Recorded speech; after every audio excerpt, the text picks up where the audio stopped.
Ngayon lang ako nakakita ng ganito katapang na babaeng hacker. Nangahas pang mandigit sa tren ng maliwanag ang sikat ng araw. At ang mga target niya pa, mga naka-Amerikanang empleyado.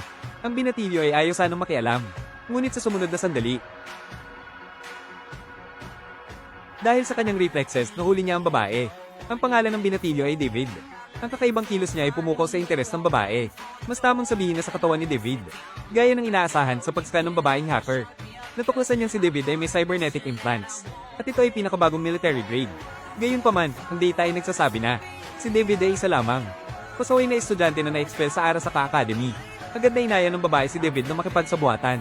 Ang hatian sa makukuhang chip ay 70/30ths. Ako si Lucy. David.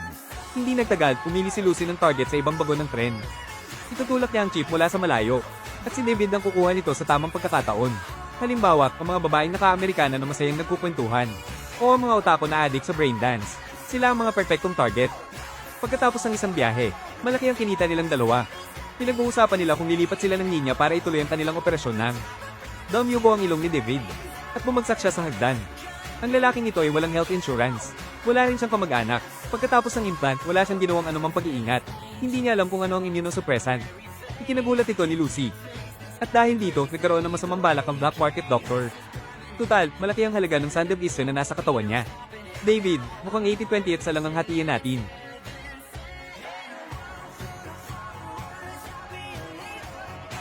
Sa sumunod na sandali, sumugod si Lucy sa kama ni David. At sinipan niya ang pinto ng sasakyan. Ang kama na kinalalagyan nilang dalawa ay sumalpok sa mga sasakyan. Si Lucy naman ay naging parang baliw sa ilalim ng neon lights. Gamit lamang ang paggalaw ng kanyang mga paa, kinokontrol niya ang direksyon ng kama. Para siyang isang diwata na sumasayaw sa hating gabi. Iniiwasan niya ang mga sasakyan na mabilis na dumadaan. Hanggang sa ligtas silang tumigil. Hindi napigilan ni David na sa mukha. Teka, ayos ka lang ba? Habang wala sa sarili, narinig niya na tinatawag ni David ang pangalan ng doktor na nag-implant sa kanya. Nang malaman ng doktor na ginamit ni David ang Sandev Eastern ng 8 beses, halos hindi siya makapaniwala dahil kahit ang mga matatanda ay hindi makakayanan ng ganitong pagpapahirap. Akala niya noong una, 1 o 2 beses ang gagamitin ni David at hindi niya kakayanin. At pupunta ito sa kanya para ipatanggal. Kaya libre niya itong inilagay noon. At ang kapalit ay mapupunta sa kanya ang Sandev Eastern pagkatapos itong tanggalin. Ang Sandev Eastern ay mapupunta sa doktor. Ngayon, kinailangan ni Lucy na gumastos ang sarili niyang pera gamit ang chip para makabili ng 2 araw na supply ng immunosuppressant mula sa doktor. Dahil dito, nabawasan ng mga sintomas si David. At ang mas malala pa, kung hindi siya makakabayad ng upa, palalayasin siya ngayong gabi. Kaya, wala siyang nagawa kundi magmakaawa kay Lucy na isama ulit siya sa trabaho. Gayunpaman, dinala ni Lucy si David sa kanyang bahay. Biglang nahiya si David. Malinaw na ito ang unang beses na nakapunta siya sa bahay ng isang babae. Ang bathtub na puno ng yelo at ang hacker chair sa tabi nito. Malinaw na nagpapahiwatig ng pagkatao ng may-ari. Habang umiinom sila ng tubig, nag-usap sila. Inimprenta ni Lucy sa jacket ni David ang salitang cyberpunk. At napansin din ni David. May lumang poster na nakadikit sa bahay ni Lucy. Ito ay isang advertisement tungkol sa pagpunta sa buwan. Ang pangarap pala ni Lucy ay makapunta sa buwan. Umalis sa magulo at maruming lungsod na ito. Dinala niya si David sa kanyang brain dance. Para silang nakatayo sa ibabaw ng buwan. Maliwanag at nakakasilaw ang sikat ng araw. Maging ang kanilang mga katawan ay naging magaan. Ito ang unang beses na naranasan ni David ang ganitong kamanghamanghang bagay. Nagsayawan sila, nag-iwan ng mga bakas ng paa sa buwan. Habang naglalakad si Lucy, pumakuwi siya ng marahan. Parang isang matamis na pahiwatig para kay David. Habang nag-aalangan pa si David, biglang hinawakan ni Lucy ang kanyang kamay. Lumipad sila sa ere na parang mga paru-paro. Nakawala sa lahat ng gapos at pressure. Malaya silang nakagagala sa buwan. Maaari silang magsuot ng helmet na gawa sa kristal. At pagmasdan ng lahat ng nasa paligid. Ano pa ba, higit pa sa isang date na nagmula sa buwan. Ang pinakamahirap kalimutan. Ito ang unang pagkakataon na dinala ni Lucy ang isang tao sa kanyang brain dance. Nararamdaman niya lang, si David ang magiging pinakamahusay niyang kasama.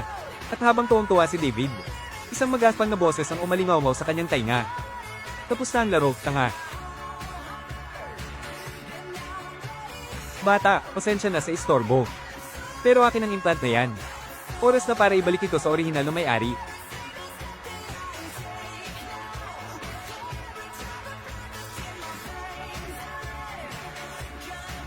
At ang dating may-ari nito, ay ang taong nilamon ng implant ang pagkatao. At naging isang baliw na uhaw sa dugo. Sa mundong hinaharap, ang teknolohiya ay lubos na umunlad. Ang agwat sa pagitan ng mayaman at mahirap ay lalong lumalaki.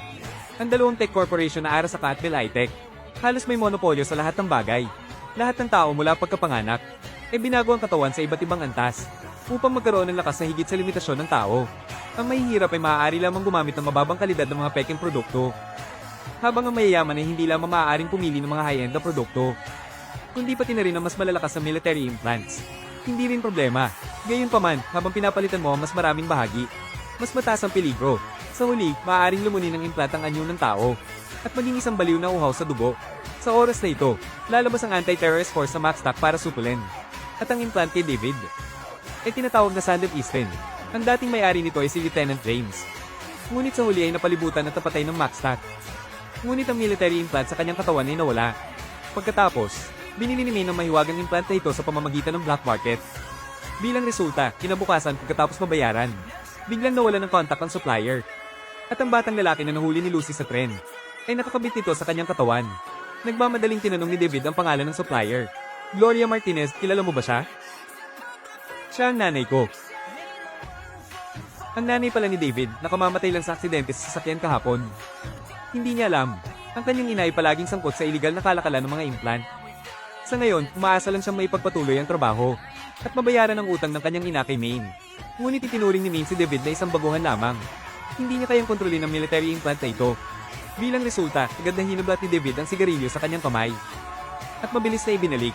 At ito, ang ika-10 beses na ginamit niya ang kakayahan ng implant sa araw na ito. Nakita si David, na may seryosong mukha. Sa wakas ay lumambat ang puso ni Maine. Pagkatapos ng lahat, may utang pa rin siya kay Gloria. Kaya, nagpasya siyang bigyan ng pagkakataon si David. Pagkatapos, kumilos si Lucy. Naglagay ng cracking chip sa leeg ni David. Kaibigan mo ba sila? Oo. Mula sa simula pa lang. Nagkataon lang na nagkita tayo. Kaya dinala mo ako dito? Nagsinungaling ka sa akin. Pagkatapos, si David ay napilitang gumapang sa ventilation shaft, pabalik sa kanyang inuupahang apartment. At sa garapon sa mesa, ay ang abo ng kanyang ina. Ilang araw lang ang nakalipas. Isa pa rin siyang mahusay na estudyante sa Arasaka Academy. Kailangang magtipid ng kanyang ina para mapag-aral siya sa prestihiyosong paaralan na ito. Kahit ang washing machine sa bahay ay may utang, hindi niya ininda. Gayunpaman, hindi nito mababago ang kanilang mababang katayuan sa Night City. Siguro kaya, mas gusto ng kanyang ina na magsikap siya, umakyat sa tuktok ng Arasaka Corporation. Gayunpaman, palaging kinukutya si David sa paaralan ng mga mayayamang bata. Muntik pa siyang mapatalsik dahil sa paggamit ng illegal na brain dance. Sa huli, muling nangako ang kanyang ina na babayaran ng paaralan para mapanatili ang pwesto ni David. Gayunpaman, habang pauwi na sila, hindi sinasadyang nahulog sa panganib na masangkot sila sa gulo ng mga gang. Dahil dito, naaksidente ang kanyang ina. Ang pinakamasakit ay, dumating agad ang rescue team sa pinangyarihan. Ngunit tumangling gamutin sila dahil hindi sila VIP clients, at iniwan sila sa ambulansya ng lungsod. Walang magawa si David kundi panoorin ang kanyang ina na mamatay sa harap niya. Binigyan siya ng underground hospital ng pinakamurang serbisyo sa libing. Sa huli ay ang labasan ng vending machine ang naglabas ng urn na may abo ng kanyang ina. Gayunpaman, habang halos mahulog na si David sa kawalan, isang mayamang kaklase ang pumunta sa kanyang pintuan at kinutya pa ang kanyang ina na kaya siyang pag-aralin. May paraan para kumita ng mabilis sa Night City. Anong nangyari? Ha? Ano yun? Sino ka bang hampas lupa ka? Libreng chip?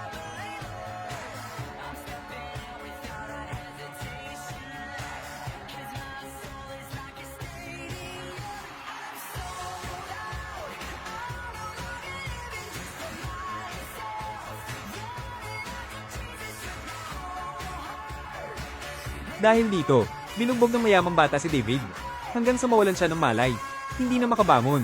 At ang araw na yon, natuklasan niya na ang kanyang ina ay palihim na. Nagtago ng isang military grade na cyberware. Hindi na nakatiis si David. Nagpasya siya nga ipakabit ito sa kanyang katawan.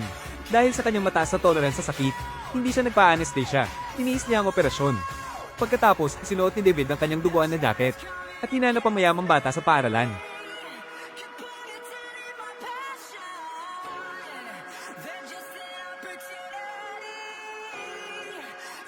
At sa pagkakataong ito, ang mga galaw ng kalaban ay parang usad pagong sa kanyang paningin. Biglang kumilos si David at sinuntok niya ang kalaban sa salamin ng pader. Gayunpaman, hindi niya alam na ang lahat ng nangyayari sa lugar na iyon ay minamanmanan ng mga ehekutibo ng Arasaka sa pamamagitan ng CCTV, at ang cyberware na gamit ni David ay isa sa kanilang mga experimental product. Mukhang mas bagay sa kanya kaysa kay James. Agad na nagdesisyon ng mga ehekutibo kanselahin ang pagpapatalsik kay David. Kahit pa gumamit ng malaking scholarship, kailangan siyang maibalik sa akademya.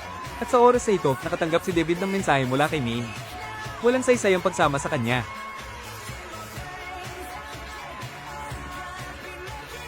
Kasama si Dorian na napapaligiran.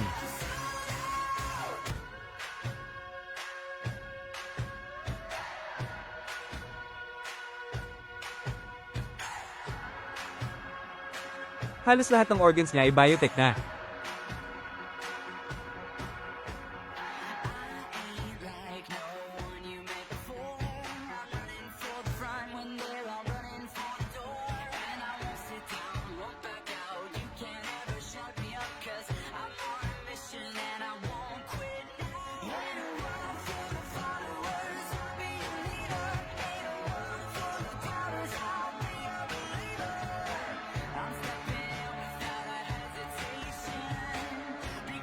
Huwag ka munang magpalagay ng implants.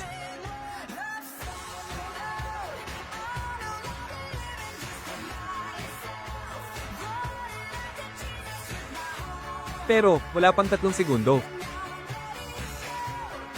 Paano nangyari yun?